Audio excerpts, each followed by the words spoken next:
Hi, everybody. Welcome back to We Run on Coffee. As you can see, we have a little guest here today, but I'm Marissa, And I'm Erica. And I'm Lauren. Woohoo! and you've heard from Lauren before, but you haven't Yes, seen Lauren before besides on true. social media. So Wait, now you actually, get to that's see funny. all of us. Wait, I Hmm didn't think about that. I love it. We can So, put a face to Lauren, the voice. Yeah. yeah, do you want to give yourself a little introduction? Yeah. So I'm Lauren. Um, I know you guys through Grace, who we saw before, heard before. Yeah. So that's kind of what brought me into the family. But I am a registered nurse. Exciting. So yeah. So I'm kind of here with you guys today, and I'll give a little bit of my knowledge from my broad base through nursing school, um, and give a little bit of my input on our topic today. Yeah, I'm so Yay. excited. Before we I'm dive in, we glad. have so much to go through, but we wanted to bring on a little expert. So that's what Lauren is today. Yeah. She's our resident expert. I know. I'm glad that you kind of said like your little like educational background and stuff because I was gonna tell Yeah. you to qualify yourself eventually. But Yeah. Qualify yourself. Yes. I am not a specialist in this particular topic, Yeah. but we definitely do go through a good bit of it through school. So Mhm. I'll give Yeah. my best knowledge and not medical advice per se, Definitely not. but If you guys are here for medical advice, you're on the wrong podcast. I'm sorry to tell yeah. you. absolutely. And we're all people that have uteruses, so we're here to True. tell you how That's they work and true. how we take care of them. Actually, that makes me think. So, we're going to get into menstrual cycles today, you guys, and really break it down, like really break it down, super researched. But so Lauren's kind of like my future sister-in-law. I don't even know how you would say the chain, but Yeah. Lauren's girlfriend Vernita is dating my boyfriend Angelo. Oh, No, I was not like, what do dating. you Oh, I mean? said dating. Lauren's girlfriend Vernita is my boyfriend Angelo's sister. So Grace will soon be my in-law, and Lauren probably will just be my also normal in-law, but I said in-law. But anyways, all that to say Mhm. that Vernita, or Grace, we call her both, is also going to be a nurse, and she's going to be in labor and delivery. So if we want to do like a little follow-up or like a part two episode where we bring on our little nurses, I think that could be really fun too, because we could get even deeper and kind of beyond menstrual cycle into childbirth and stuff. That would be really fun. Yeah. Mhm. And she loves to talk, that girl. Yeah, but before we get into the meat of the Yes. episode, like Erica was saying, super research today, we got to ask what everybody's drinking. So, Lauren, as our guest, what are you drinking Mm. today? So I just came from my cousin's cute little birthday party, and we had it at Oh. Raiders. And Ooh, episode, I don't typically drink coffee, but I got like a little coffee you did chiller not. from Ah! Graders. I said for the Aw, episode, I have to. Oh, I that's so love it. cute. What's the flavor? Like, does it have like a theme? It's with their like mocha Oh. chip ice cream. So it's kind of good. Yum. Oh, Yeah. that's a good idea. hmm And for Yeah. That's those of you cute. not from Ohio, Grater's is an Ohio Yes. ice cream hmm brand, and it's like everybody's favorite. Yeah, hmm that is Angela's favorite. That's really funny. Okay, Erica, what are you drinking? You've been hyping up this drink, and now we have to I hope it's know. still going to be good, but I decided why not do a live demonstration? I'm doing a live demo. So I'm going to get set up here and I'm going to tell you guys what I'm drinking. So I tried this new coffee recipe from Instagram and I will, link it in the resources today if you guys want to check it out so I can give credit to the creator because I don't know her name, but it's called a Teddy Graham iced coffee. No, I'm doing Oh, it as a Teddy Graham iced breve. So I thought I would do a live okay. demo. Okay. Yeah, This has her coffee? Yep, this is two shots. If you guys aren't on video, this is why you have to be on video and ignore me leaning, but I had to set the mic down. So this is why you should be on video. I'm showing you. This is two shots of espresso brewed over brown sugar, honey, and cinnamon. So pretty classic to Mm-hmm. my average. And then first thing I'm hmm gonna do is pour in. I have some half and half here. So I'm gonna pour it in. I want to show you guys so Oh you can my get the visual goodness. This is so because it funny. looks so pretty when you do it. Okay. Oh, she has a little pourer and everything. Wow. It's Okay, it is cascading pretty. over the Okay. ice. Wow, that looks hmm gorgeous. Okay, so that was the half and half. So now it's a breve. And then I'm going to add a homemade maple cold foam. Oh, Homemade maple code foam. she's going crazy. Wow. Guys, I definitely shouldn't have gone last with what I'm drinking because it's not nearly as extravagant. I don't know what inspired me this morning. I was like, this has to be a live demo on the podcast because how I fun. love And it looks it. gorge. And then, I'll stir it and you guys It's will see it. But very that's what I'm pretty. drinking. I tried Teddy Graham Latte and I have to tell you, 10 out of fucking 10 is so fucking good. That's all. I'm glad. I love it. Marissa, what are you drinking? I'm so excited. Oh, I just have a Dr. Pepper and cream soda, zero sugar. Ooh. Okay, but you're spicing it up because that's different. I've never seen that. Okay, so I am a Dr. Pepper girly. Dr. I Peppy. normally don't drink like soda that often, but every time I have a Dr. Pepper, it's like my weakness. But the Dr. Pepper cream soda, it's so Ooh. good, guys. It tastes like marshmallows, kind of, which Erica, I know that Oh. already freaks you Yeah. out, but it's Yeah. very good. Wait, love that for you. So, But those are our drinks yeah. today. Erica already said that you have to watch on video today. So one more reason that you have to watch on video today is that we obviously have our special guest and you can see all Yes. of us and our coffee demo, but we're also going to have some photos throughout the episode so you can kind of refer to what we're Yeah. talking about as we go. I had some really good feedback from Vernita actually, but also Angelo and just in general, people are really liking the video, but also really liking when we include photos because it's a lot easier to succinctly watch it and see photos versus having to go to the Instagram to see the material that's like in the episode. So definitely check out the video if you guys are looking for that extra little something something. Yes. So we're just going to talk a little bit about what we've been up to because we have 10 whole pages of notes today. So we can't talk forever about all of these things. Yeah. So starting with Erica, just tell us Okay. one thing that you've done in like the last week that you're excited to talk Oh about. shit. Okay. One thing, probably the most exciting thing. This is about to be weird for a second, but that's who Oh, I am.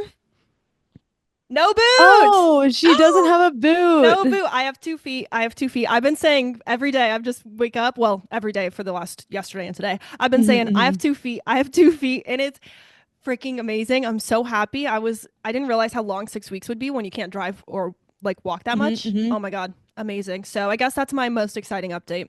I have 2 feet. Yay. Yay, I'm glad. Lauren, do you Mm-hmm. have an exciting update? Mm, I this is exciting for me. I would Okay. Hmm. say I got to go out on my first hike of the year because it was That like is exciting.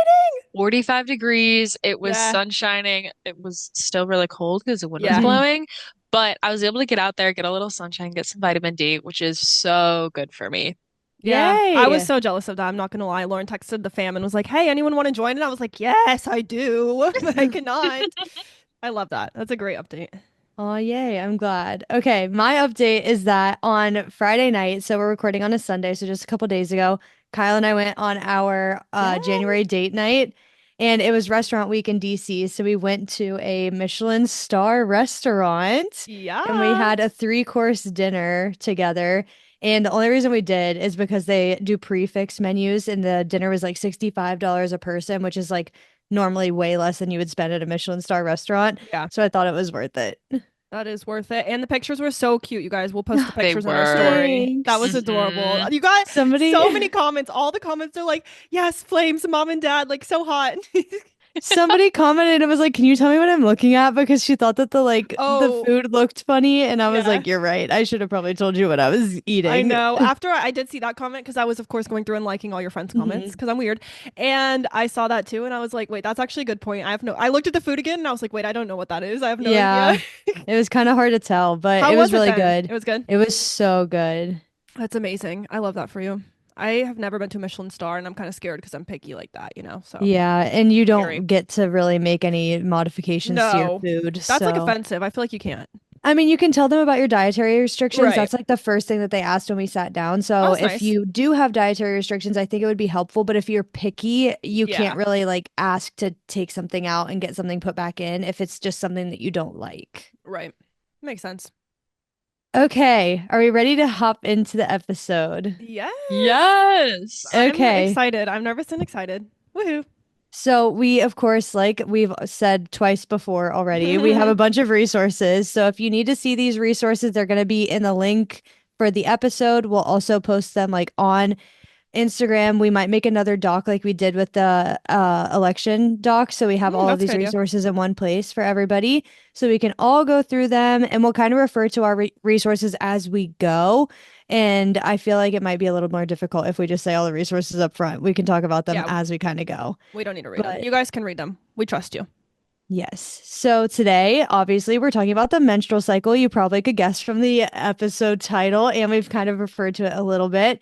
But we are joined by Lauren, who already qualified herself. She is a registered nurse, so she's here Yeah. to give her insights and her like schooling and everything that she's learned. So we're going to learn about the stages of the menstrual cycle as well as different period collection methods. Yeah. And we're not going to be diving into contraception today. Originally, that was on the docket for the episode, but we just have so much information about So just much. regular menstruation that we couldn't talk about anything else. So if you do want that episode later on, we could go ahead and do a part 2 and put that on the books.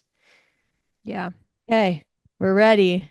I feel like we're going to start all be out of breath, like me and Erica say all I the time. know. We can't I breathe. actually did watch Tangent. I did watch one of our old episodes the other day. Angela was watching it on the TV, and I was like, "Wait, it sounds like it's on 2x speed, but it's just us talking at our normal pace." I was like, "This is too I funny." know. So yeah. Anyways, Lauren, kick us off. Let's do it. Yes. Yeah, so we'll start just kind of broad strokes, like bare bones, what is a menstrual cycle? Um, so this is like a quote unquote like monthly cycle that every woman will go through.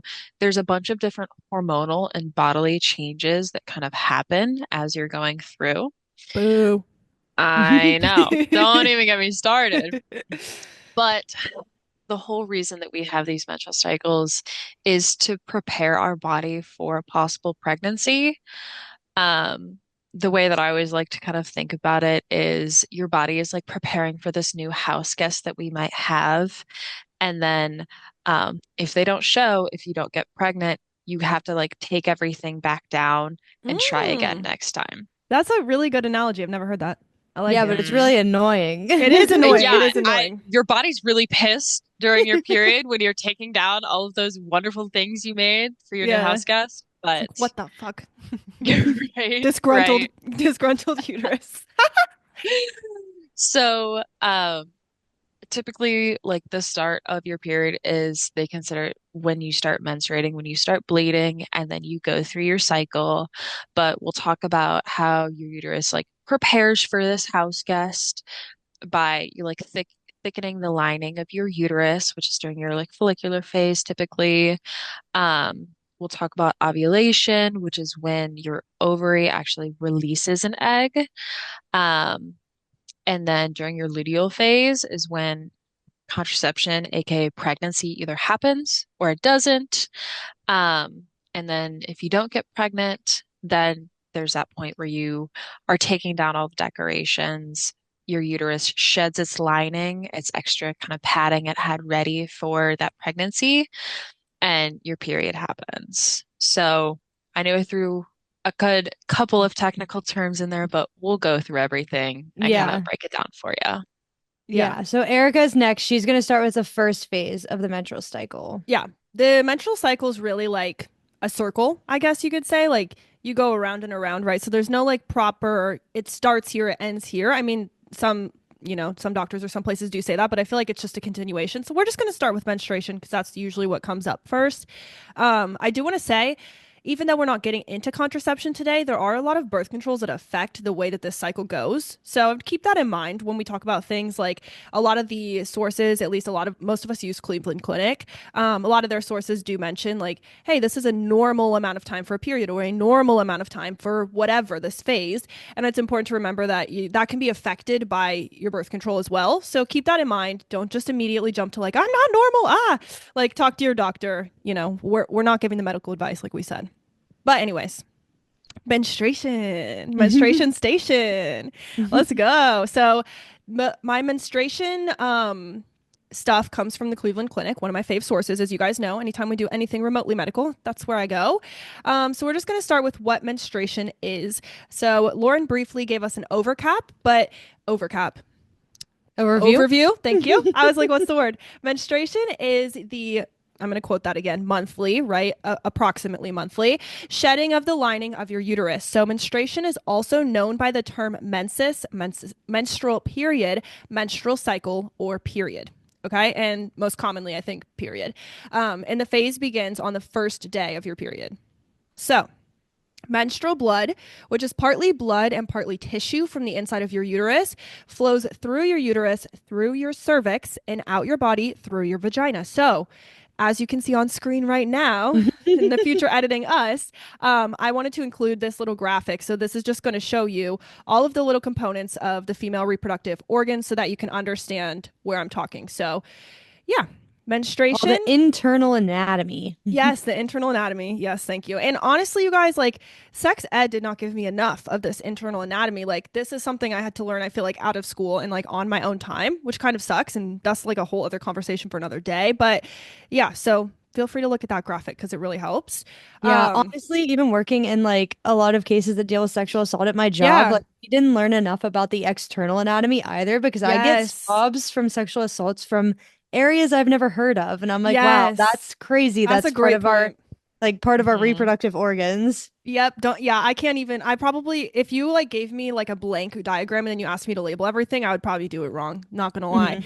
And I have no medical, like, I didn't take any sort of medical classes or anything, like just the basics. And I feel like I didn't learn any of that, which feels wrong. It feels like I should have, right? Because I'm a literal person with a uterus. I'm a woman. Anyways, yeah. So menstruation is driven by hormones. This is where I was saying boo. But the hormones, if you don't know, hormones in general are chemical messengers in your body. So your pituitary gland in your brain and your ovaries, part of your reproductive system, as you guys just saw in the graphic, they make and release certain hormones at certain times during your cycle, during your menstrual cycle. So these hormones cause the lining of your uterus to thicken, just like Lauren was saying. So you can like get it all cozy, get it all ready to go for your guests, if you will. And this happens so that if a pregnancy were to occur, an egg can implant into your uterine lining. So hormones can also cause your ovaries to release an egg, ovulation, which we're going to get into. And the egg moves down your fallopian tubes where it waits for sperm. So if the sperm doesn't fertilize the egg, then the pregnancy doesn't occur, and the lining of your uterus breaks down and it sheds, and that's your period.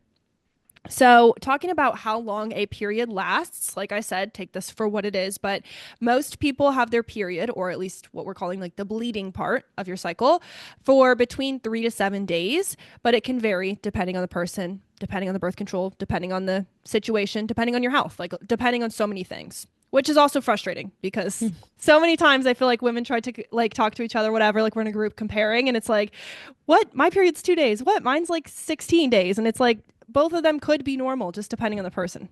It's And it also frustrating though. depends, like even in my own experience, mine changes month to Every month time. depending on what's Yeah. happening. So, So true. It's And honestly, it's annoying. it could be super irregular, especially when people are first starting to get their periods. True. You can bleed for extended periods of time and then go long times Yeah. without it. I've noticed that my cycle definitely is dependent on my anxiety levels and how stressed Mm-hmm. I am. And I've noticed like it'll be super delayed and I'll be super late. And then once I deal with my anxiety, then it comes. Damn. My body's like, I'm not adding to it. Yeah. yeah. It's like we can't Dang. do this right now. We're Yeah. in fight We're or busy. flight. Yeah, that's wild. So, yeah, symptoms of your period. The best part. Roll with my eyes Uh-huh. if you're not Uh-huh. watching. Some people experience symptoms of menstruation and some people don't, which I find so unbelievable. But if that's you, go off. Go off, queen. The intensity of the symptoms can also vary. So, the most common symptom is cramps, like feeling cramping. And that cramping that you feel in your pelvic area is your uterus contracting to release its lining. So, some of the other symptoms that occur, just generally, would be mood changes, trouble sleeping, headache, food cravings, bloating, breast tenderness, and acne. So, I was going to take this moment to share my period symptoms because why the freak not? Um, Exactly. I think my biggest period symptoms are definitely cramping and general bad mood. Just because I'm annoyed that this is all going on. But mine, interestingly enough, and this is one that I've talked to my friends and they don't really experience this as much, is like insatiability or however you say that word. I'm like Mm. insatiable. Like I cannot be fed enough food ever. Like on my period, I could eat all day. I could probably eat like, I don't know, 4 or 5 meals a day. And I'm still annoyed at the end of the day that I feel like I didn't eat enough. And it's crazy. So I feel like my body just really wants food. It's not even a specific food craving. It's just like I want to eat all day. Hmm. So yeah. Sometimes I feel like that happens to me, but also it happens the opposite. Like if I'm having really bad cramps, I can become nauseous and that makes me not want to Mm, eat at all. yeah. So Hmm. sometimes I feel what you're talking about. Like I get super Yeah. hungry because my hormones are going all crazy and I'm probably needing that to like help my metabolism during that time. Yeah. So I eat a bunch, but other times I'm like, oh, I feel so ill just because like I'm cramping so much and it's like it's in your belly area Right. still, so it like messes with your tummy a lot. Yeah, a lot of times Hmm. I will eat like a whole meal. Like Angela and I will eat dinner and I'm on my period and we'll eat dinner and we'll be just like watching TV or something after and I'll just be like, I'm hungry. He's like, really? You're hungry? And I'm like, yes, like I'm hungry. I could eat a whole nother meal. I just don't know. It's just like I'm never full. So that's like my weird one, I guess. My unique one. Yeah, Yeah. I feel like mine that I've been trying to track a little bit better since like probably for like the last year is I get really bad headaches. So Mm, I Mm. feel like the most like annoying part is I had a yeah. headache for 11 days around my cycle one time. So it was like No. leading up to like menstruating and then after, and that was just the I hate worst. that for you. Ugh, rough. There's I Man. no good know. ones, to be honest. Yeah, Mm-mm. and I feel like also something that we didn't really touch on is like premenstrual syndrome and like PMDD. I don't know what that acronym stands for, but it's like premenstrual dysphoric Something. something. Yeah. Mm. I don't I remember don't what the remember what Yes. it's acronym called actually either. stands for, but I know that those are bigger mental health issues that people deal with around the time of menstruation too. Yeah. So don't think that you're just crazy. I know that that's often what Yeah. the Oh, narrative that's is so true.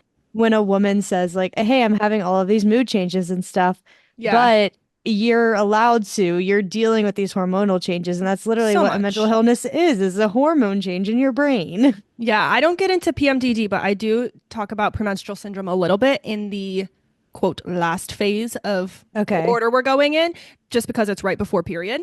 So Hmm. that is such a good point, though. Like, there's so many times where I'm like, oh my God, I'm just crazy. Or my other symptom is I'll just cry. Doesn't matter. Mm, Like, lovely. anything about Hmm. it, it doesn't matter. I'll cry because I'm happy. I'll cry because I'm sad. I'll cry because Angela will say, why are you crying? And I'm like, I don't know. I just And then am. you just cry. Yeah, so that's also another one that I have noticed too. So, yeah, I anyway. looked it up. So it is premenstrual dysphoric disorder, Okay. Mm. PMDD.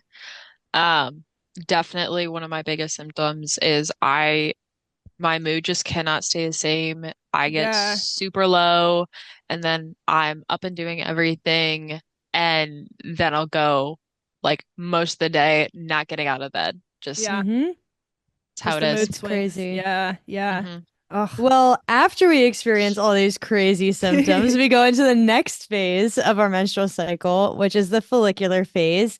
And that is actually the longest phase of your menstrual cycle. So it lasts between 2 and 3 weeks, so like 14 to 21 days. But again, this is different for everybody. But during this phase, your ovaries like as the house that Lauren was saying, it is developing an egg that will later be released during ovulation. So at the end of your follicular phase is a particularly fertile period because that's when your egg should be releasing from your fallopian tubes in that diagram that Erica showed earlier. And that's when your odds of getting pregnant increases if you are having sex. During the follicular phase, the fluid-filled sacs in your ovaries called follicles house those immature eggs. So one of those follicles, they are dominant, they will release, and then the egg that it is housed will become bigger and healthier than the rest. I'm learning And things. then, yeah, I That's didn't know insane. about any of this. This is Me like the one that either. I feel like I didn't know that like the You knew the least least. amount. Yeah. Yeah. Wow. But during the follicular phase of your menstrual cycle, around 11 to 20 eggs will begin developing, but only one will mature completely. So I feel like it's hard to understand like why getting pregnant is so hard sometimes because Yeah. oftentimes they're like, well, you're born with, I think my resource was also the Cleveland Clinic, and it says you're born with like quote unquote a million eggs. And you're like, wow, that's so many. Like, of course I could get pregnant forever and I could get pregnant Right. every time. But because when this follicle comes out of your fallopian tubes and starts working its way down, it has 11 to 20 in there, but only one is going to be mature. That's so Well, crazy. I guess I could say usually, because in the Usually. cases of twins Yeah, I and was gonna like bring that up. multiples, Yeah. you would have more than one You egg got the twins maturing. running in your family, and which I do, the fraternals. That could Hmm. happen. Yes, but fraternal twins, I don't know too much about twins, but Identical twins come from the same follicle, I believe, and fraternal twins come from different follicles. Yep. So you would, if you have identical twins, you would end up having 11 of the, or two of those 11. 11 to 20 eggs be fertilized. During the follicular phase, we do have some hormonal changes. Like Erica was talking about, your menstrual cycle in general is kind of driven by these hormonal changes. So during the follicular phase, your pituitary gland releases follicle stimulating hormone, which is referred to as FSH, and that's what I'll probably call it because that's a lot of words. And it is in a part of your brain called your hypothalamus, which controls your pituitary gland, which Erica also referred to earlier. Your pituitary gland helps your body make the hormones it needs to regulate this important process. So if you don't have this FSH hormone being released, you're not going to be able to regulate the rest of your cycle. And the FSH from your pituitary gland activates your ovaries to start producing follicles, which are those fluid-filled sac where the eggs can mature.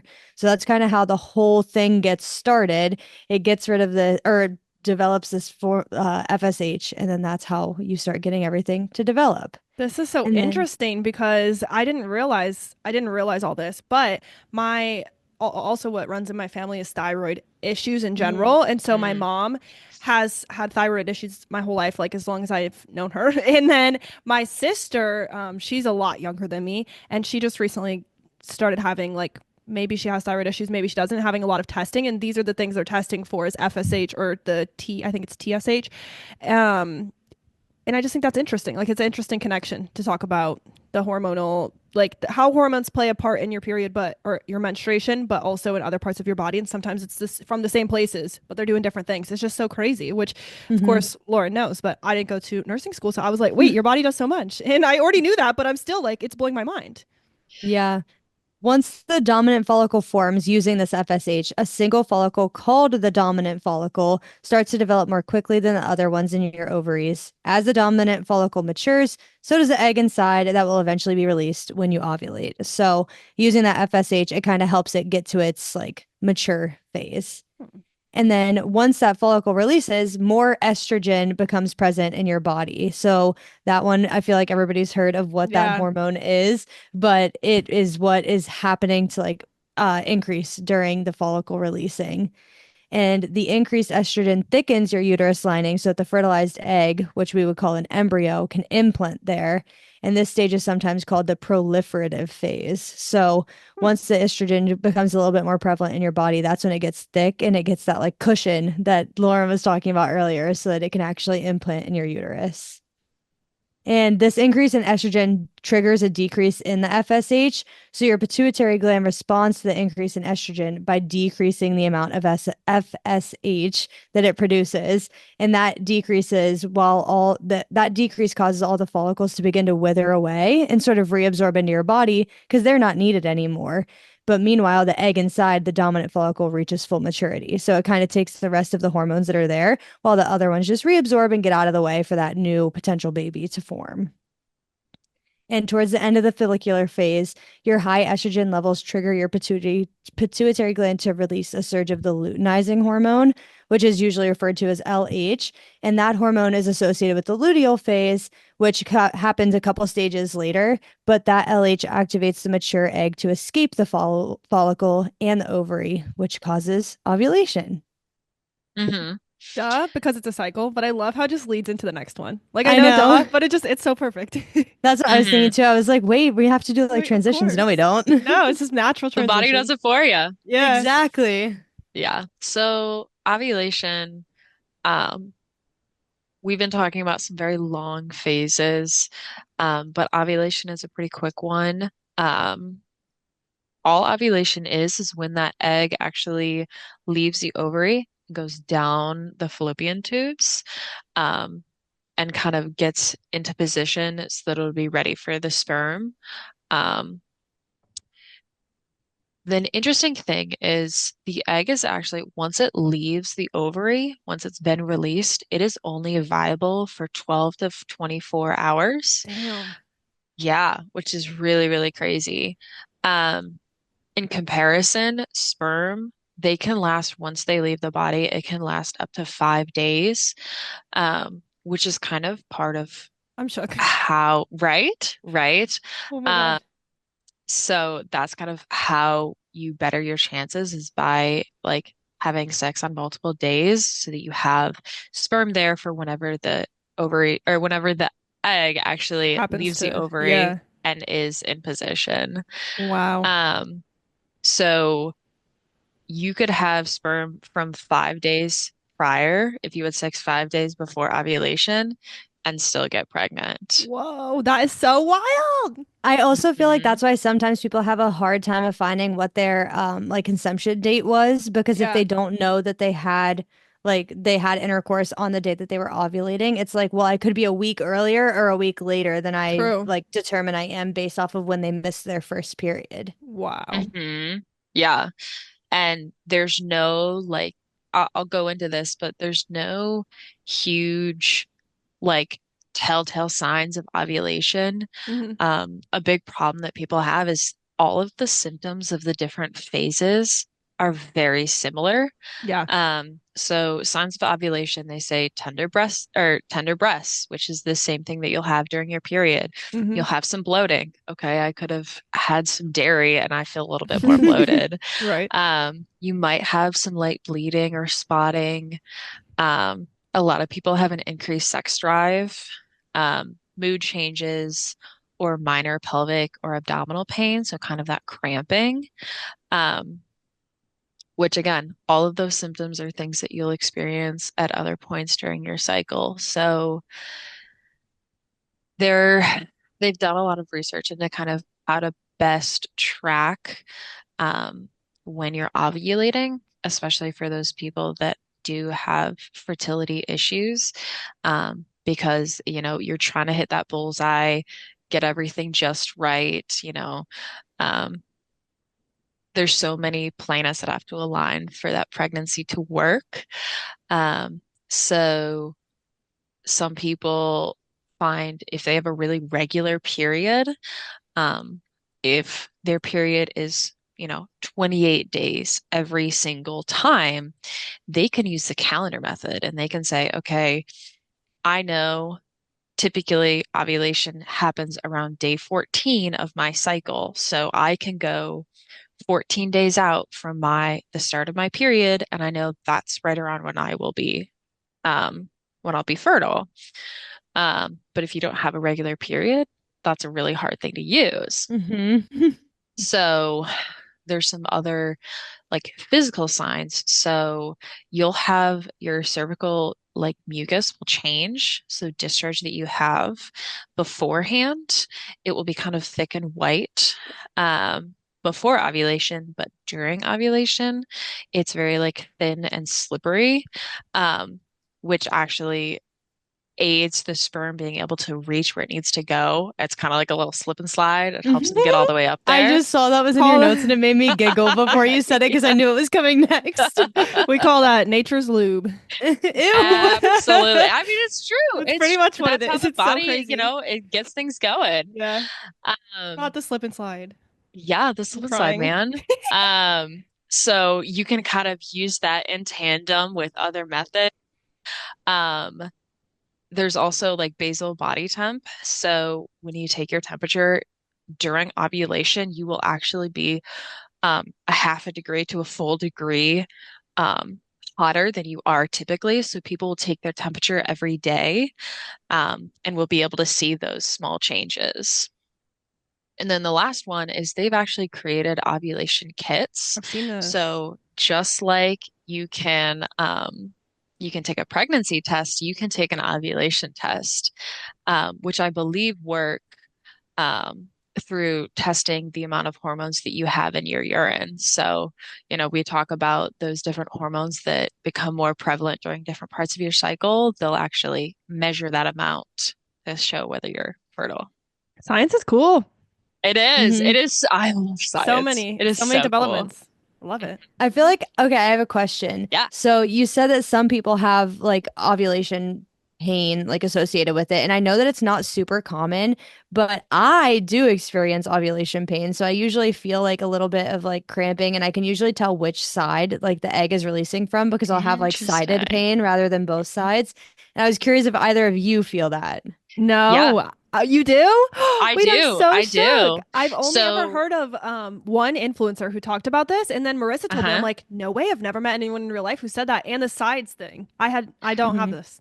So I've not had the particular sided Yeah. pain, um, but I have had times where I thought that I was about to get my period because of the cramping that I was having. Yeah. Um, and then I find it's about 2 weeks later is when I Hmm. actually get my period, and I'm like, no, I was definitely ovulating, and that's Wow. what was happening.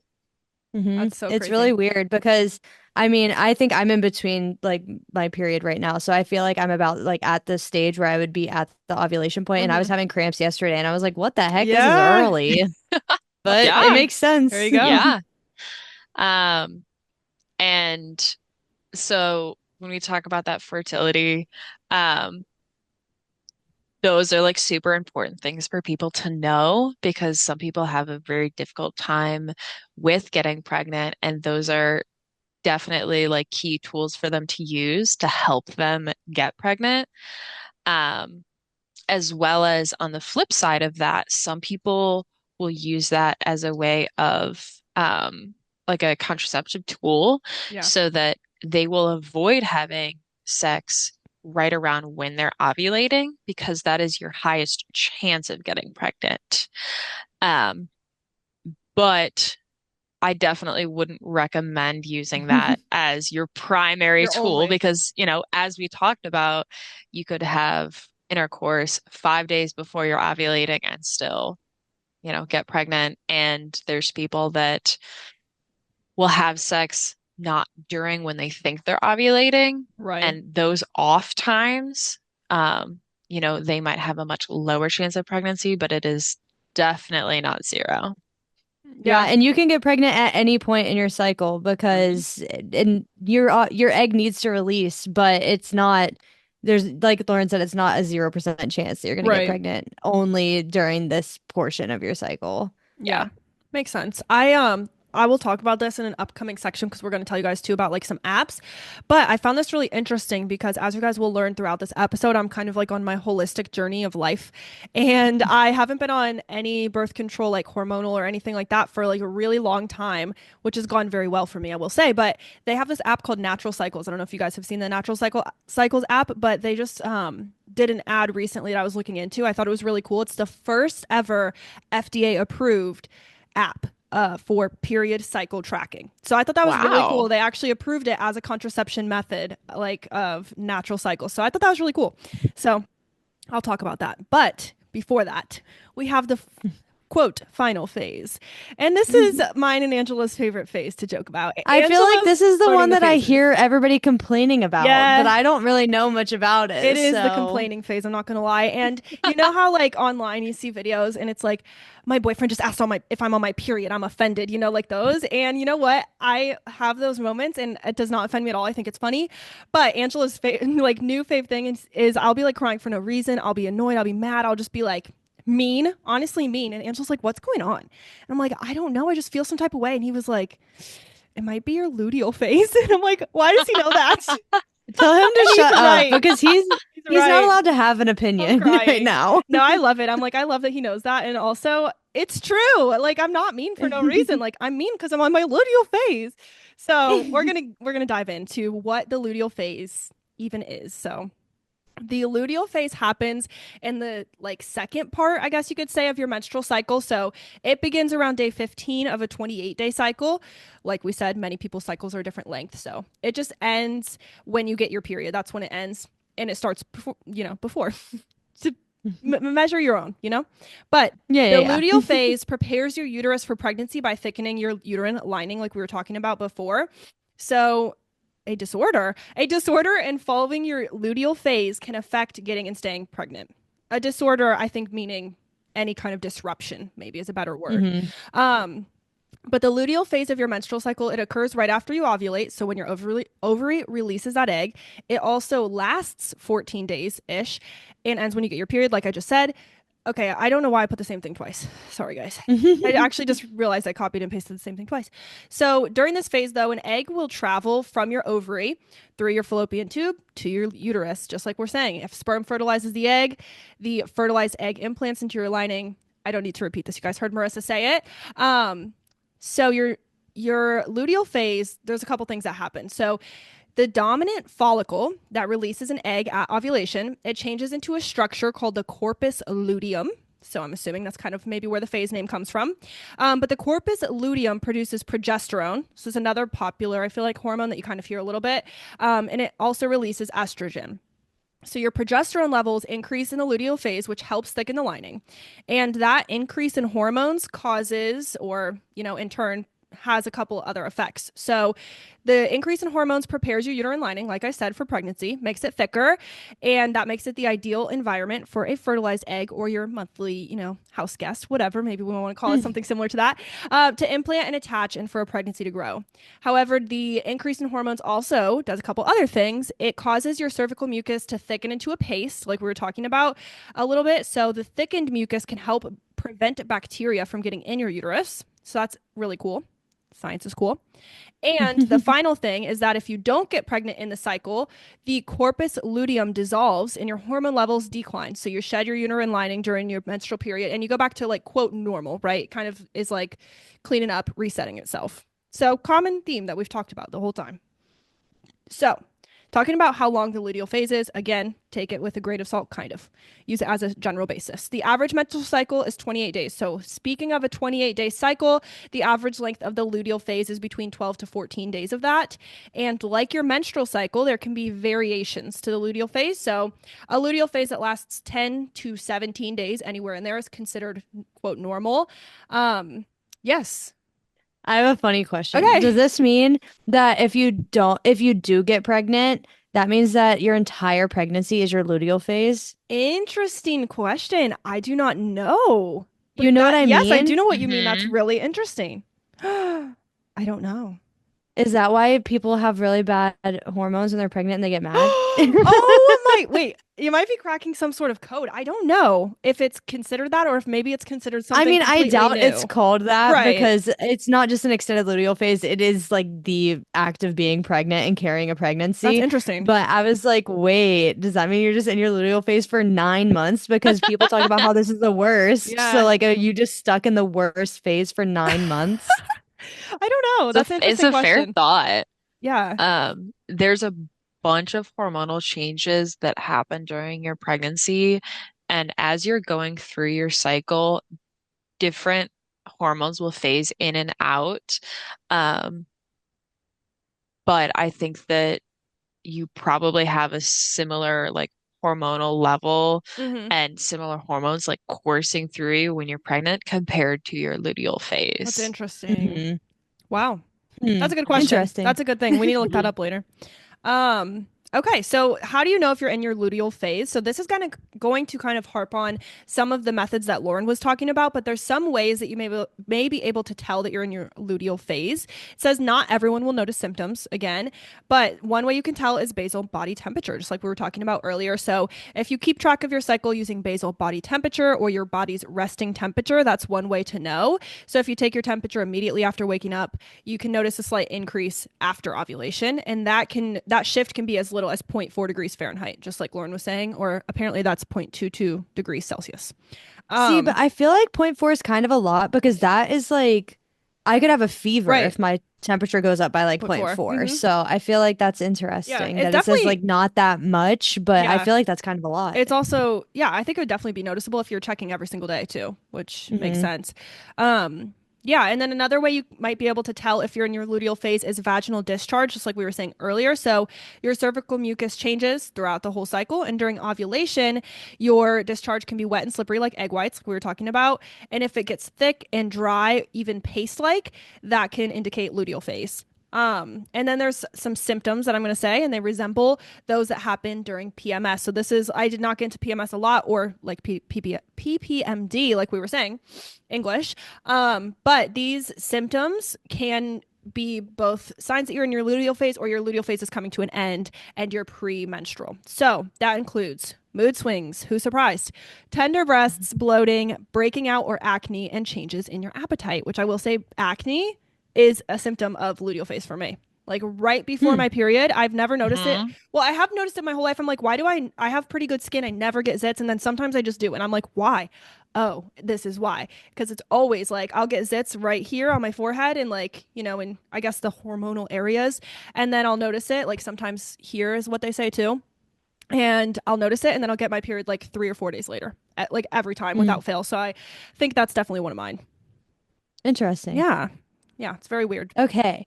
So the next section we're going to do is going to be a little bit shorter before we get into the period collection methods, but we're going to just talk about a couple period tracking apps. So if any of us used one, we just kind of threw it in here. And this just helps you to better understand your cycle and the different phases. So I just use Apple Health and I simply only use it to track when I'm actually menstruating. Yeah. So when I'm bleeding, because I like to know like if it's regular, if it's irregular. It does tell me on this app like what like my phase length is. Hmm. So I think my phase usually goes between 29 and 33 days on like average. So it'll tell me how long each of my phases is, but it doesn't typically tell me all of the different phases of my menstrual cycle. That could also be because I have an IUD. So mine doesn't tell me when I ovulate. When Hmm. I didn't have an IUD, it would tell me when I would ovulate. Hmm. However, with an IUD, you do still ovulate. It just doesn't deem it as important right now, I Hmm. guess, in my app because Interesting. I don't have like that high of a chance of getting pregnant even when I am ovulating because of the Yeah. like birth control method that I use. So it'll tell you typically your menstrual like cycle. It predicts when mine's coming up. And then it also, if you don't have any form of birth control, it would tell you when you would ovulate. Interesting. That's really cool. Go off Apple Hmm. Health. I have also used Samsung Health too. But the one I chose to share with you guys today is called Lively. And if you watched one of our recent favorite episodes, then you probably will remember me talking about this. But it's just been one of my favorite things to like get in tune, if you will, on my little journey of learning my cycle. I'm trying to learn how not how to, right? Because it's not like an exact guide, but it kind of tells you ways that you can treat yourself during your different cycles to feel better, like what to eat during different cycles, what to do for exercise during different cycles. So it says on their website, like their tagline or whatever, it's Lively Life with Cycle Harmony. And it says it's the #1 app in menstrual cycle tips, whatever that means. But what I really wanted to read is that the founder, I think her name's Bara. I don't know how to pronounce it, but it's just Bara. She wrote a little about us section on the site, and I thought it was really cool. So I want to read it for you guys. She says, Lively is our sanctuary. It's a space for every girl, every woman who craves a life of fulfillment. Have you ever paused to marvel at the incredible processes your body goes through repeatedly? Have you ever wondered how these cyclic patterns impact you? Because I did. Some days I felt unstoppable, ready to conquer anything that came my way, and other days I found it hard to even get out of bed. I was constantly wrestling with mood swings, emotional turmoil, and feeling out of sync. I tried to resist, to fight against it. Then, one day, I paused. I realized that fighting against our body's natural rhythms just doesn't work. We need to move with them, not against them. It's about embracing the journey, getting in sync with what our bodies need as we navigate through the ups and downs of our cycle. We're not like men. Our bodies aren't built to operate in the same way day in and day out. And it's not a weakness, it's a strength. It means we have to become experts at listening to our bodies. And just like that, Lively was born to guide you through your cycle, to help you discover how to optimize your everyday life based on your body's unique rhythm. We're here to help you understand the ideal nutrition, fitness routines, social engagements, work tasks, and skincare routines to implement during each phase of your cycle. Here at Lively, we're all about understanding, empathy, and empowerment. Let's embrace the journey together. With love, Bara. I felt like that was a good description of the app and also just like kind of highlights the reasons that this one's my favorite. And I feel like it works really well. So I like all those life tips that come with each phase. Yeah. So yeah. I have heard like on TikTok it was a trend for a while of people talking about how to like treat themselves during each Yeah. phase of their cycle. So it was like, well, during this phase, like Pilates is better for you. During this Yes. phase, running's better for you. During this phase, like Eat a heavy steak. lifting weights Yeah. is better. Yeah. Yeah. So true. I think that's so interesting. And I have a hard time, like, that's why I like the app because I'm like trying to learn it, but I also am like, I can't look it up every day and like try to figure it out. So I like that the app does it for me because I'm like, I Hmm. don't know, I'm still working on it, but I think it's cool. I like it. And by the way, everybody, I'm in my luteal phase. So if I'm a bitch, you know why. Just kidding. Um, That's so funny. I also just want to shout out Natural Cycles here too, which I didn't put a lot of info, but if you guys are interested in cycle tracking and I think Natural Cycles kind of promotes themselves more as a birth control, but they call themselves an FDA cleared, non hormonal, non invasive way to take control of your fertility. So they're very fertility focused tracking app. But I did think it was cool that they're the first FDA cleared. So yeah, That That's is really cool. I love it. So that is apps. Download the apps if you guys want to. Too bad we don't get any commissions from that. Just kidding. One day. Someday, I hope. So yeah, now we're gonna dive in. I don't know how long we've been here. Do you guys? I have no clue. Mm. It doesn't track time anymore, so we're just gonna keep going, baby. So we're gonna talk about period collection methods. So this is not a list of every single option that's out there. It's a list of the ones that we felt like were most common or ones that we prefer and use. And we each are going to research, well, we each did research too, and we're going to tell you guys about them. So first one is my, I guess, method of choice. So this is, I researched kind of free bleeding / period underwear. They kind of work together. So what is it and how does it work? Free bleeding refers to menstruation without products to absorb or collect your flow, but can include period underwear. So there's kind of two sides to free bleeding. Some view it as a movement intended to like normalize periods in society, and then others are forced to do it out of financial necessity. And I think there is a kind of a third prong here that's not really discussed, which is kind of where I feel like I'm at. I'm not really like doing this because I'm like fuck the patriarchy, to be honest. Like that's like that's an element for a lot of people, but for me I feel like this is again my kind of holistic journey and just wanting to try something that's quote natural, like super very very natural. So I think that's kind of the third prong too. But there's also more than one way to go about free bleeding. So some people wear usual underwear and just go for it entirely, and then some people do no underwear and just fully free bleed in clothes, and then others use period proof clothing. This is what I do. So I've talked about my period underwear before, but I'll give you guys a quick rundown. So period underwear, also known as menstrual underwear or period panties. I like that it includes I love that. period Period panties. is such a move. And these are absorbent garments designed to be worn during menstruation. So period underwear is designed just like conventional underwear, but it's made of highly absorbent fabrics that soak up the blood. So most commercially manufactured period underwear make use of microfiber polyester fabric. And it's recommended that you should change your period underwear every 8 to 12 hours to avoid leakage, but also for cleanliness and like avoiding infection and things like that. So I want to include just like a quick tidbit on the history, I guess, of free bleeding. So although periods aren't mentioned a ton in historical texts, people in the 17th century England would either free bleed, use rags to soak up blood, or fashion makeshift tampons out of things like sponges. So I just thought that was interesting. That sounds so scary. That sounds, yeah. Especially just because it says 17th century, and I'm like, I don't know what sponge you found, but it wasn't a good clean. one. Yeah. And this makes me think like a lot of us don't even like the options we have now. Imagine before we had all these choices.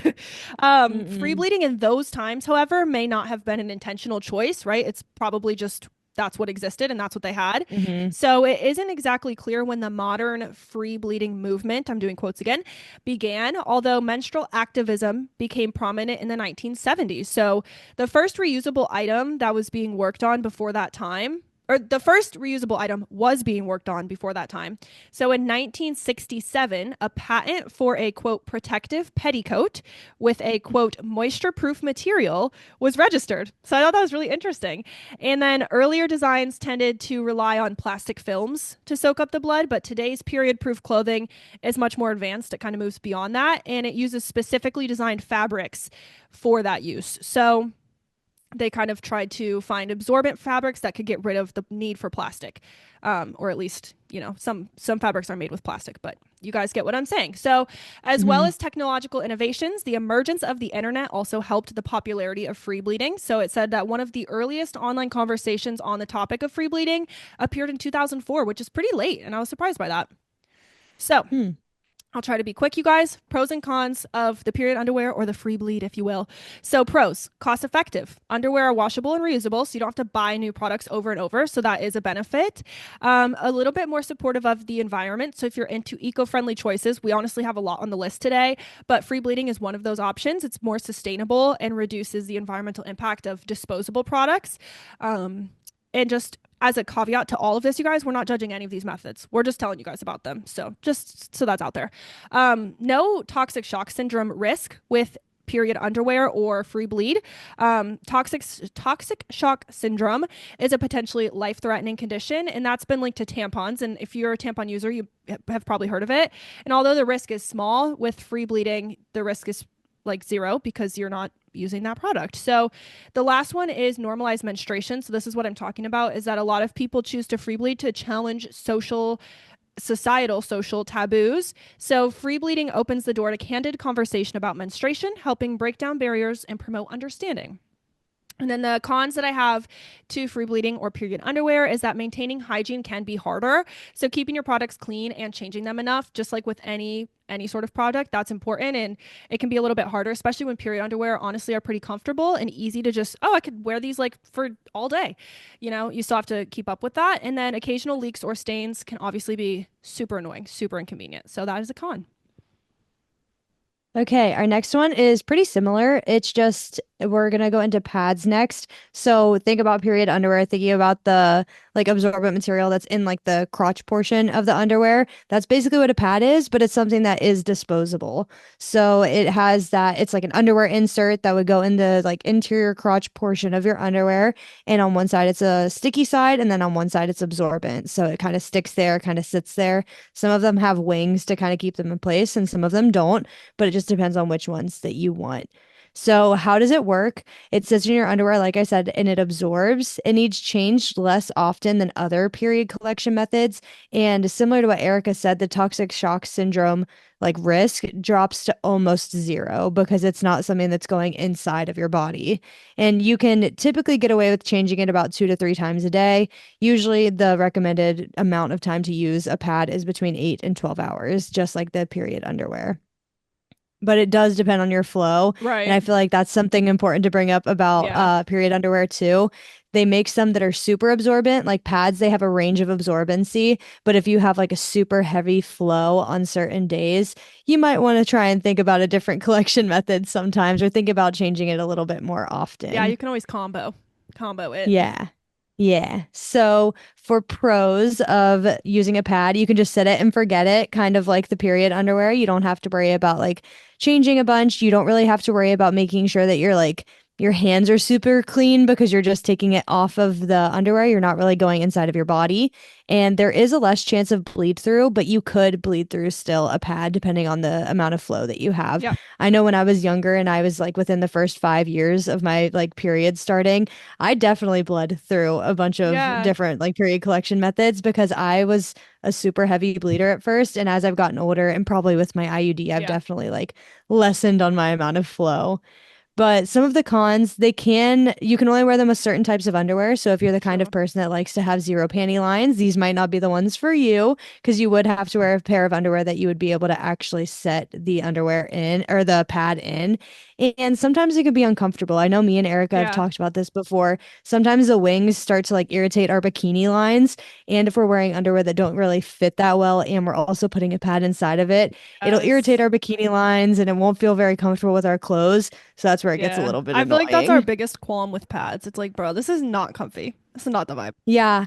I like wearing them to sleep just Yeah. because like I can set it Don't and feel forget it it. and I don't have to Yeah. worry about anything when I'm sleeping. But sometimes it does get a little bit like bunched up and Oh, uncomfortable I during the hate it. Not the day. bunched up I pad. feel like it always ends up like sticking to the Crunch. side of something that Yes. isn't your panties. Yes, Drives it me Yeah, and does. if you nuts. like if you shave like your period or not Yeah. your period, if you shave your bikini line Yeah. and then you put on a pad and the No. wing sticks to your leg, like that's so No, no, no. Oh, I uncomfortable. hate it. mm-mm, mm-mm. Crying.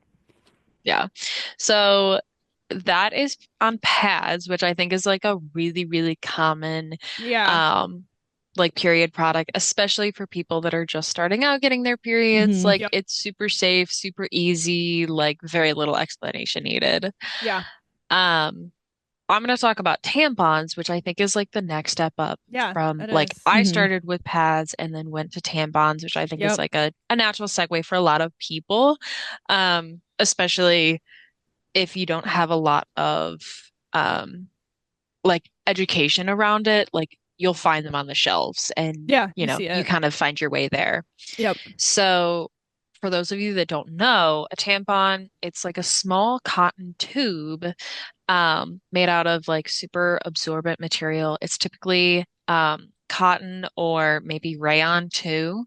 Um, I was surprised to learn like my resource for this is actually the FDA. It is Hmm. like it's a FDA regulated um medical tool, which I thought was super interesting. Mm. Um, but the way that these work is they're essentially inserted into the vagina, and then they sit there and absorb your menstrual blood.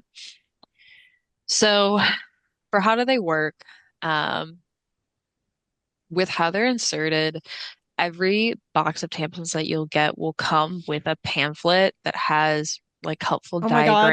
That diagrams. pamphlet is huge. You unravel it and Yes. it's It's like the size giant. of your You're body. sitting there.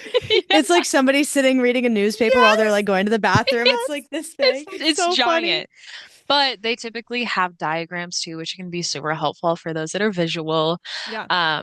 But essentially I feel like most commonly they'll come with some sort of applicator, whether they're the plastic or whether they're the cardboard. I've also seen on the market now they have like reusable applicators, so you can get Oh, just the tampon itself and get interesting. a reusable You put a, applicator. yeah. Oh, that's really interesting. That's Hmm. honestly kind of smart because whenever I've seen one that's just naked, like a naked tampon, no Yeah. applicator, I'm like, how in the heck am How I do you get it supposed in to use there? that? Right. Yeah. Yeah. So typically the way that they're inserted is you take the applicator. Um, One of the downsides, kind of from here on out with what we're going to talk about, is these are all indwelling, like menstrual blood collectors. Hmm. So you do need to be comfortable with your own anatomy. So I Or know get that comfortable. is, Get a yeah, little learning in. Yeah. yes. So like the first thing you want to do is you're going to want to get a mirror so you can check out what's going on down there, figure out where it goes. And then you're going to insert it into your vagina at a 45-degree angle, roughly, just kind of feel it around. You'll figure out what's comfortable for you. You insert it until your fingers are brushed with your skin, and then you depress the applicator. This is a good tutorial. Thank you for that. I feel like I needed that Yeah, when I was like however old, like in middle school. Like that's the instructions I right? needed. Very Me Yeah. sitting in front of the mirror, like, somebody help yeah, me. literally like ow, ow. Listen, actually this is a tangent, but I have to do this. I have to do this and it is embarrassing. The first time I tried to use a tampon, this was like a self journey, right? Like I was using pads, Uh-huh. typical. This is a self journey. I'm like I'm going to figure this out myself. I get it in, I'm feeling good. I'm like, "Okay, I know how to use a tampon now." I take it out immediately. I'm like, "Oh, this is fine." I didn't Oh, realize that you needed to let it soak up blood and like really use it. I took that shit out dry. oh no. Oh my God. I was like, Oh there is no, no pain like no. this in the world. Like, I had no Oh, idea. And duh, like now when you think about it, it's kind of duh. right. But in the moment, I was just like, oh, now I know how to use one. I can use it in the future. Like, I'm done now. Oh my God, it was so painful. So I will just put that Ugh. in here just in case anyone else has that thought. If you've never tried one, if you get it in there, you should probably use it to the You leave it full in. amount of time. And then when you take it out, it's all good because it's absorbed and it kind of has like the nature's lube, if you will, but from blood because it comes out smoother and not dry. So just keep that in mind. That was a crazy thing that happened, and I was like, that was really dumb, and it hurt. But that's the thing is that there's not a lot of education on these types No, of things. So how would you know? And right? especially if you don't have a family member or a friend that you feel comfortable like having those So true. conversations with. Yeah, Yeah. Um, so it sits in there and it slowly absorbs that like menstrual blood until it is full. And at that point, kind of one of the downsides is you need to be able to like feel it out a little bit. And once yeah, it's full, it will like you'll start bleeding again past that tampon. So some of them have like built-in little extra padding to like delay that. But then there's a string attached to the end of like the cotton that helps you pull it out. And you just pull gently, pull slowly if you need to, and it should just come right on out. Um, Pulling it out dry though, not that's a don't definitely recommend. going to be Not an comfortable. 10 out of uncomfortable 10, do not recommend. experience. Just scraping is so bad. Oh, Don't Oh, recommend. please don't say that. I hate cotton in general, and I'm just Yeah, imagining like everybody's done this before. They've taken out their tampon too early. mhm. yeah. But it's like you just think about like the cotton pulling off of a Q-tip and you're like, Oh, oh, Mm-mm. it's so gross. Yeah, yeah. not good. So looking at the pros and cons of them, the pros is you do need to be more comfortable with your body anatomy than you do with a pad. Right. But you don't need to be crazy comfortable as long as you kind of know where your vaginal opening is. That's kind of as much as you Yeah. need. Um, it does allow for a more active lifestyle than you do with a pad. So if you're going swimming, if you're going running, there's not that bulk and it's not going to kind of like True. dislodge. Oh, don't even get me Um, started about thinking of. I've never ran with a pad, but I don't want to imagine it. That doesn't sound very comfy. mhm. Yeah, Oh, Mm-mm. yeah. I So think I've done it once out of necessity and right. it's not No, that comfy. sounds it's really not a bad. good If we already are experience. having problems with it, like chafing, just doing normal life, I can't imagine like running repetitively. Yeah. Oh, The first time I got my period was in the winter and I was doing swim yeah. team Oh my God. and I came I downstairs would crying cry. to my mom and I was like, "Mom, I don't know what to do. Like I'm supposed to have swim practice today." And she's like, Oh no. "Can't you can't go. You can't go with a pad. Can't go with the pad. Like it's Yeah. just not gonna work, Lauren. Like you have to stay home until you feel comfortable enough to like use a tampon or just Yeah. wait out this period. Like don't that's way too much to start on your first period. Just like Right. stay Like home. For just It's chill sure. tonight, okay." please. Yeah. Yeah. Damn. So, that's definitely a benefit of like that indwelling tampon. But the Hmm. cons are because it is a foreign body that is going into your body, there is that risk of toxic shock syndrome. I, as a kid, read that on the tampon box Yeah. and thought I was gonna die if I Yes. left it in for, more than it's recommended to the 4 to 8 hours. The way we all thought it was so common. Like Yeah, why do I we thought it like happened to everyone. yeah, like we're going to get it. Like no matter what, we're gonna get it. Hmm. I was for sure in that Yes, mindset. I was I was convinced. scared. It's extremely uncommon and it's rare, but it is a very real thing. And Yeah. because you're bringing in that foreign body, it can bring in bacteria. And if it sits in there for long enough, those bacteria can replicate and these bacteria produce toxins, which is what causes that toxic shock syndrome. So, according to the FDA, as long as you're changing them out every 48 hours, like you should be fine. Um, but don't fear that if you accidentally sleep with it overnight, you're You're gonna die. guaranteed to get it. Yeah. We've had people come into the ER that have lost tampons up there, think they're gone Yeah. forever. They've been up there for 2 or 3 days and they come out and they're okay. It's normal. So, Yeah. um, don't do that, but it's okay. Um, for other cons, they are single use, so those start to rack up when it comes to Yeah. having to buy them. The cost can definitely be a really big barrier for people, which Hmm. is why, especially for those that don't have the budget for it, end up doing something more like free bleeding. Yeah. And the last thing is if they're not placed correctly, it can be very uncomfortable. So if it's not high enough up in the vaginal Yeah. canal, if it's closer to the opening, it can be really uncomfortable. And once they're placed, they're kind of hard to reposition because they're Yup. dry and it's easy, there's not a lot of wiggle room. Yup. Um, It's a skill. You really have yeah, to learn the skill of it. yeah. So I feel like that's a good kind of once over on tampons. A lot of Yeah. people love Hmm. them. A lot of people swear by them, and other Yeah. people have found other stuff that works. Hmm.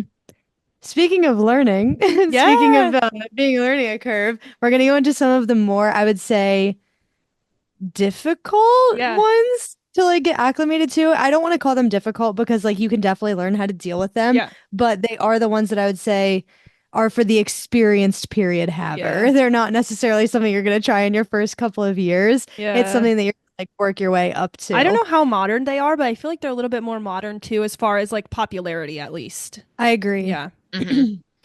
So the one that I'm starting with, and now I'm thinking about this, that maybe we should do disposable before reusable, but Oh, we have it in the docket okay. like this. But I'm gonna go through the menstrual disc that is reusable. So what is it? It is a disc. It's usually about a couple inches in diameter. I would say like 2 inches to 3 inches in Oh, look at diameter. the She video. has Lauren has one right hers. on the freaking camera. Love. You Aw, guys can look at witness my her. very own. I love it. Yes. Aw, I love her. That's the one that I have. Love So it. that is what a reusable menstrual disc looks like. It is made out of medical grade silicone and it has the thin silicone basin at the bottom. So it's definitely a little bit thicker around the edges. And then the basin is a little bit thinner. So, how does it work? This is the one where you're going to have to get a little bit more comfortable with your anatomy. You're going to have to get a little bit more comfortable with yourself to be able to insert it. But first, on the reusable ones, there is a little notch and it helps you fold it in half. So, once you fold it in half, you can insert it like a tampon, usually about Yay. at a 45-degree angle, but you want to sort of insert it down in like so you want to kind of push down instead of push up because it Mm. is going to rest against your cervical opening. So it's going to go all the way up in your vaginal canal and rest against the cervix because that's where the blood is coming out. The blood isn't like collecting in your like vaginal canal, it's collecting in your uterus and coming out the cervix. So it kind of catches it like right when it comes out. So you fold it in half, like I said, insert it. You want to push down and back, which seems a little bit not intuitive because you think you would just push up, but it needs to get into that notch that's at the back of your cervix. And you can leave it in for about 12 hours until you need to remove it. And I actually took this quote from the FlexDisc website, which is the one that I use and the one that I feel like is most common. And it says the majority of FlexDisc users have heavy flows. We've heard from tons of customers with especially heavy periods who swear by FlexDisc. Thanks to its higher capacity and 12-hour wear, this disc can hold up to 60 milliliters of fluid, which is as much as 5 super tampons. Whoa. So That's a it lot. can definitely hold a lot. And you think like, oh, I'm bleeding all day, like I'm bleeding a lot. You're not bleeding that much that you're gonna probably go through more than one Hmm. like supply or like put more than one flex disc or need to empty it throughout the day. But it is important to remove it and empty it so that it's not just sitting in there because that's where you could have a potential for toxic shock syndrome. However, it is a lot lower because of the medical grade silicone. And that actually takes me to my pros. That's one of the pros that I listed is that you have a less chance for Yeah. infection and you can sit it and forget it. I feel like that's one of my favorite Yeah. things about period collection methods these days, especially as somebody that's super active. I don't want to Yeah. have to think about changing something out every couple of hours. I don't want to think about having to like make sure I'm super like clean like Yeah. throughout the day. I don't want to have to worry about changing my underwear. So it's super nice to just be able to sit it and forget it. They are super comfy to wear once you can get them in the right place. I've used them for about 4 to 5 months, and I am still having a hard time making sure it's popped up behind my pubic bone, which is something I forgot to mention with the insertion. You have to make sure it's all the way at the back of your cervix, and then you pop the top up, kind of using like a thumb method, and it goes right behind your pubic bone, which is a little bit difficult to find, and everybody's anatomy is different. So, like, even following the instructions that come in that pamphlet it can be a little bit difficult because everybody's anatomy is a little bit different. They can be worn with any clothes, any underwear, which is super nice. So you can be super active.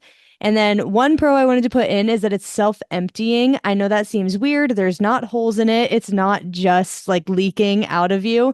But when you do bear down to go to the bathroom, so if you're going like to pee or whatever, you do use a little bit of like muscle contraction and it makes the disc that goes up behind your pubic bone, it shifts it just a little bit so that it can kind of tip out and pour out a little bit. Like you think of like using a mug, it pours out just a little bit. So it's super helpful so you don't have to worry about it getting too full if you are somebody that has a heavy flow. I Yes, love this ma'am. raising our hands thing. Okay, you can cut this if you want, but I have a kind of very personal question for you. Do Okay. you feel like you can wear this with leggings with no underwear? Yes. Ooh, Oh, 100%. okay. I like that. I like 100%. that. I'm just curious about The that because I know days that's a thing that we do. Yeah, the days that I'm having a harder time getting it behind my pubic bone, Right. like at this point, I should know where it's at because I've used them for a couple of months, but sometimes I still have a hard time getting it in that final position. Right. If I like sneeze, it's kind of like when you sneeze with like a tampon and you Yeah. feel like you're leaking a little bit. Yeah. It kind of is the same thing because when you sneeze, you're bearing down like you would be Right. going like pee or something. So it can leak a little bit. And I would highly recommend your first couple of times practicing with these, Right. wear a panty liner or some other period collection device in your underwear Yeah. so you can make sure that any of the leakage is caught. But it doesn't typically like self-empty Right. unless you're bearing Yeah. down. Makes sense.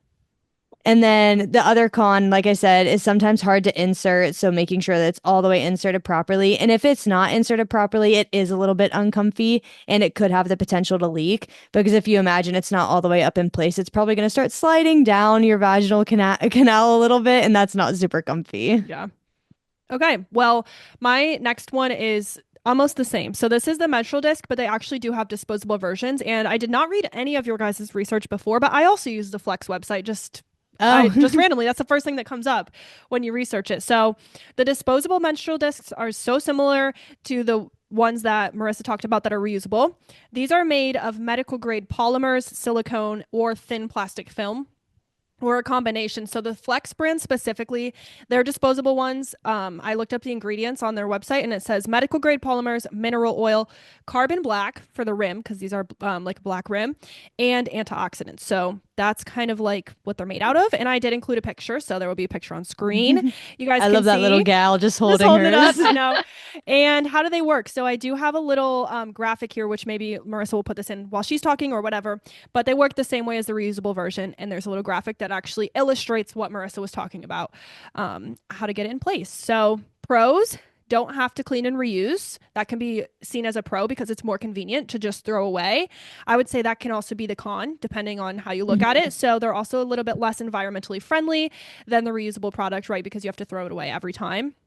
So there's a balance there. Another pro, you can use it all day pretty much, change slash, switch it every 12 hours, like Marissa said. And then they really boast this on the website: no cramping, no odor, and no disruptions to your vaginal pH. So that's something that they talk about a lot on the Flex website that I saw. And as far as cons go, same things Marissa said. Could be a little bit uncomfortable if you don't get it in there the right way. It's just a learning curve, I think, is a big con of it. But I've heard of a lot of people that really like it once they get the hang of it. Yeah, I would say also the no cramping after using it for a couple of months. And I know, Lauren, you obviously have one because you have it sitting there with you.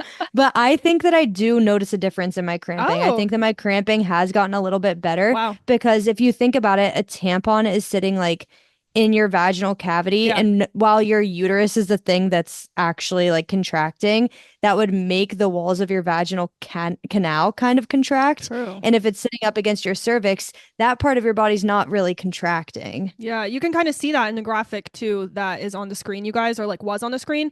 They show a tampon, a flex disc, and a flex cup, which is kind of what we're going to talk about next, and where they sit in your body. So that's an interesting point too. Hmm. hmm So I'll be going into menstrual cups, which is what we kind of talked about with that flex cup. Um, they are similar to discs. They are reusable. They're flexible containers that sit in the vaginal canal to connect or to collect the menstrual blood. So similar in the way that kind of this guy is a cup, this guy is She a has different both. shape. Oh I my do. gosh, I you do guys have need both. to be on video. If you're not on video, please hop on over to video because first of all, Lauren was doing a little demonstration while Marissa was I'm talking, so which was glad so that she good. brought I that. know. This is like such a prepared moment. So I love it. But anyways. Yes. So, they sit in the vaginal canal. They sit in a different area compared to the discs. Um, but essentially, the way that they work is so if this is your vaginal canal, they sit and they kind of suction up against the sides, and it creates that Mm. seal so that the Okay. only place for it to go is into the cup. Mm-hmm. And then what you do is you'll release that suction by kind of pressing up against it No way. and then pulling it out.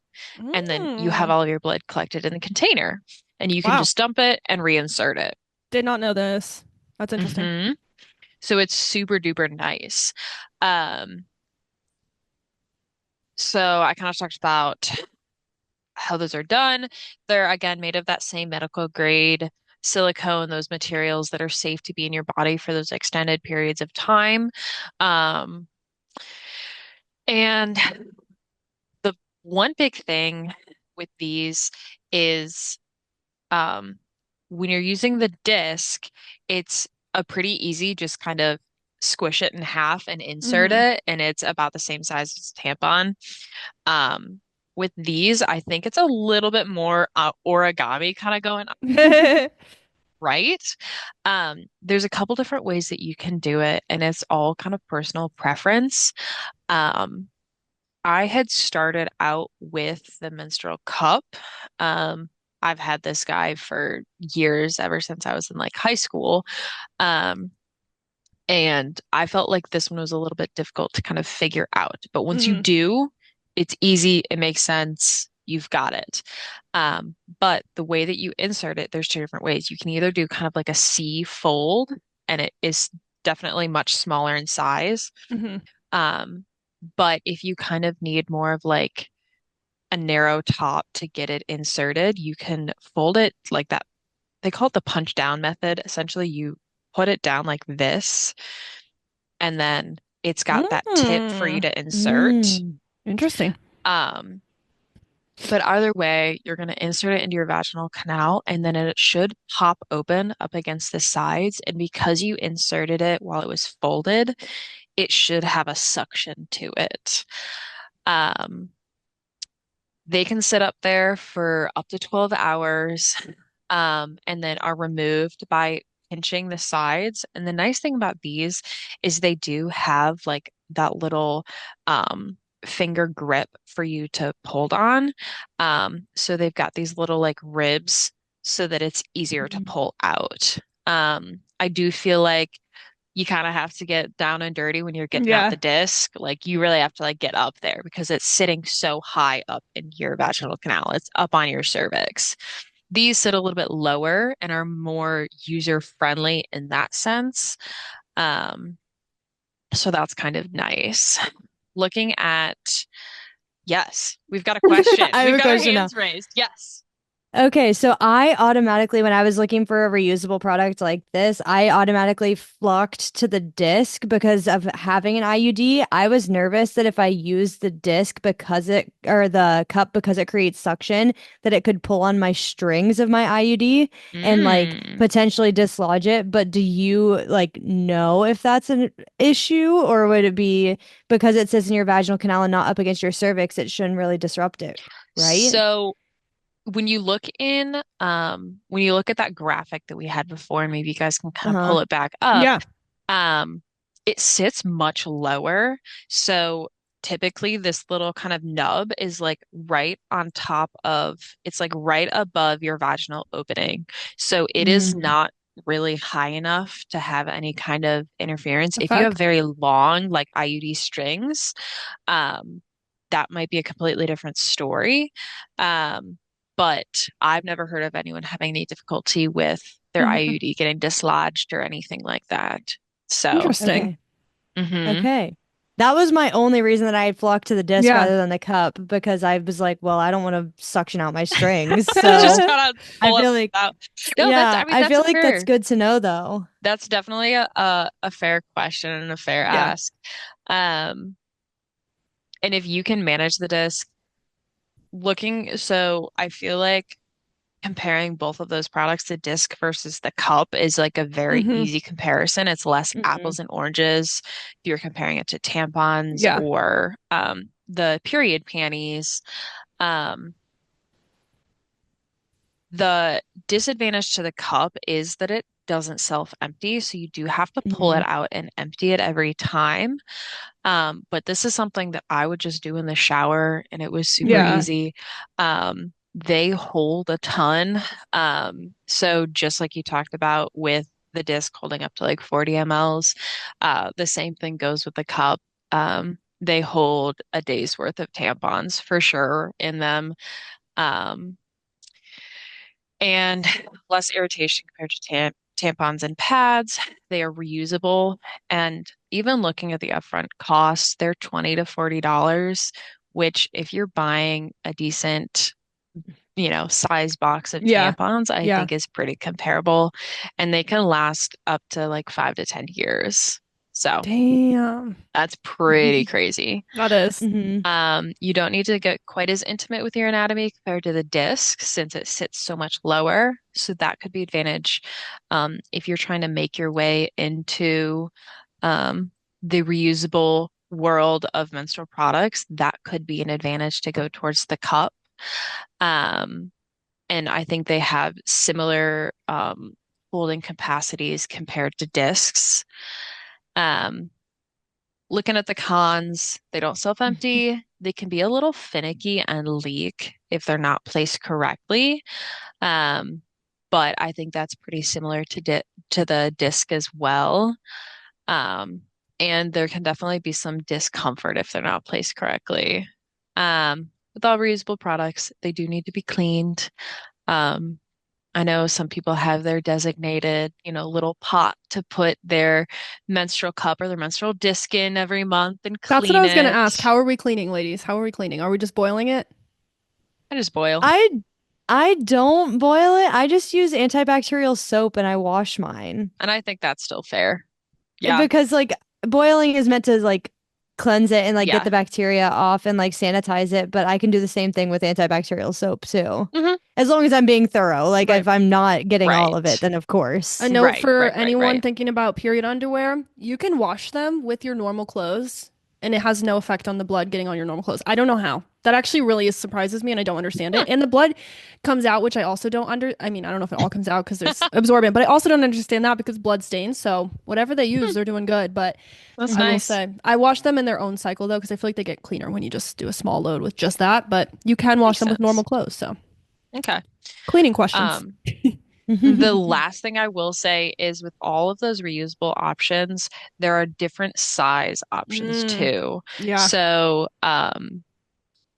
Vernita has a smaller, I don't know if it's a smaller cervix, a smaller vaginal Yeah. canal. She has different anatomy compared to me. So she went with a smaller size compared to mine. They're Oh, so Aren't they cute. that adorable? is hers Yeah. and hers. That's Um, cute. Hers and so Hers and hers. hers. hers I and love hers it. menstrual discs. Hers and hers pack. They should sell them like that. Maybe I need to get the smaller one too because I feel like I by 4 or 5 months I should have gotten over the learning curve, but maybe I just need Maybe. the smaller guy. And so for her, she tried out the disc and just couldn't, she had trouble with it self-emptying. So she uses Yeah. the Oh. cup and she likes the cup and she feels like it works well for her. So, Yeah. Hmm. um, Maybe I need to try that now that I'm not scared it's gonna pull out my Right. There you IUD. yeah, go. I mean, you don't have to answer, but can you feel your like your IUD strings when you're kind of messing with the disc up there? No, and my Okay. gynecologist actually told me that I have really short strings. Oh, Oh, So, okay. So then I wouldn't yeah. imagine that you'd have any problem with that. But you could definitely look it up and make sure that ugh, that wouldn't be an issue. I like how this I'll report whole episode back. is like, you don't have to answer, but I'm about to ask you something very personal. And honestly, I love it. It's I so don't know if you good. want to know if you want the world to know how long your IUD strings are, I but don't care. No, I love it. yeah, yeah. So I feel like that was a good overlook of a lot of the common Yeah. Mhm. period products. I love it. And this is not an all-encompassing list. I Exactly. feel like Absolutely there's not. like 100 other things that we could have talked about, Yeah. but we didn't because the sake of time. Yeah. Like we said, we already have no idea how long we've been It's almost talking, 3 o'clock, so I feel so like it's been a while. I have no idea. I know. Yeah, but this was really good. Thank you so much, Lauren, for being our like expert RN insight woman today. I love having you. Yes. This all kind of the concept of this episode all kind of started last year, actually, in like I forget August when we were in Minnesota. I was on a hike with Lauren and Vernita and I don't remember, maybe Amelia, and we were having like girl chat. The boys were ahead. The girls were behind, and we were like, we're talking Mm-hmm. about periods. We're talking about what we use. That was when I first was like, I think I'm going to try period underwear. I just don't know. And so that kind of sparked this whole convo that Lauren was like, if you ever want to talk about it on the podcast, like I would come. And I'm like, wait, yes, like easy, yes, because I think it's a conversation worth having and it's helpful. Like I would have loved to listen to something like this on a podcast when I was like learning how to navigate my cycle. So, Mm-hmm. hmm yeah. I think it's really funny that you said that you started talking about this with Lauren in August when you were doing something active because Yeah. remember the Yes, half the marathon rock. walk that we did? The We were rock talking with turned into this. Natalie Yes. about me, Natalie, and Erica were all walking together and we were talking about discs in particular. Yes. So it was really It's kind of interesting funny to how just that know like goes.